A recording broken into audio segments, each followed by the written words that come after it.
This channel does not promote any violent, harmful, or illegal activities. All content provided by this channel is meant for an educational purpose only. 26 code ব্যবহার করে হামলার ছক পাক মদতপুষ্ট জঙ্গিদের। এই মুহূর্তে বড় খবর, কি তথ্য এখন অব্দি আসছে এই বিষয়ে আমরা জানার চেষ্টা করব। দিল্লি জুড়ে এই মুহূর্তে কি চলছে, শান্ত ভট্টাচার্য আমাদের প্রতিনিধি জানাবেন। শান্ত,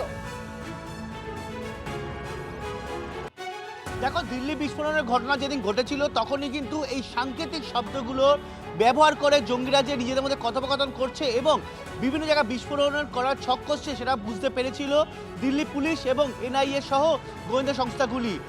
সেই জায়গাগুলো থেকে ঘাটতে ঘাটতেই কিন্তু কলকাতায় দিল্লি পুলিশ এবং কেন্দ্রীয় সংস্থার সরকারের গোয়েন্দাদের হাতে তথ্য এসেছে যে 26/26 অর্থাৎ এই কোড ব্যবহার করা হচ্ছে।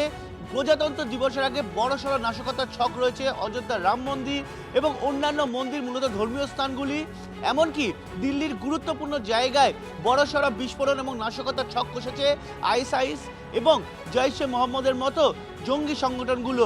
পাকিস্তানের তরফে যে ব্যাকআপ দেওয়া হচ্ছে এই সব জঙ্গি সংগঠনগুলিকে, সেটা কিন্তু আগেই বিভিন্ন তথ্যের মধ্যে তুলে ধরেছিল ভারতীয় সরকার।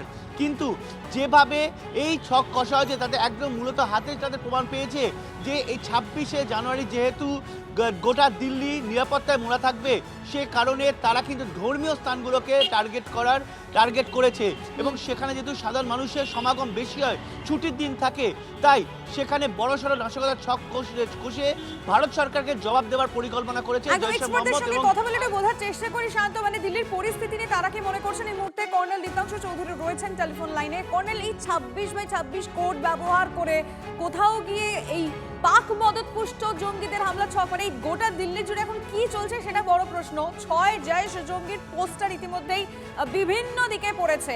আপনি কিভাবে দেখছেন বিষয়টাকে, মানে আপনি কিভাবে এক্সপ্লেইন করবেন? দেখুন, কয়েকদিন আগে যেটা লালকেল্লায় আমরা প্রত্যেকেই জানি, যখন লালকেল্লায় একটা বিস্ফোরণ হলো, সেখানে লালকেল্লা বিস্ফোরণের সময় মুজাম্মিনের এবং তার সঙ্গে যেসব জঙ্গি ধরা পড়েছিল, যদিও তাদের ডাক্তার, আমি জঙ্গি ডাক্তার বলছি, তাদের যে নোট থেকে পাওয়া গেছিল তারপরে থেকে ইনভেস্টিগেশন কিন্তু বন্ধ নেই। এবং ইতিমধ্যে আমাদের কাছে কমিউনিকেশন স্যাটেলাইট ইমেজারি এবং কমিউনিকেশন ইন্টেলিজেন্স থেকে যেটা পাওয়া গেছে, ওদের প্রত্যেকবারই একটা টার্গেট থাকে 26 জানুয়ারি অথবা তার পূর্বে কিছু একটা বড় নাশকতার ছক।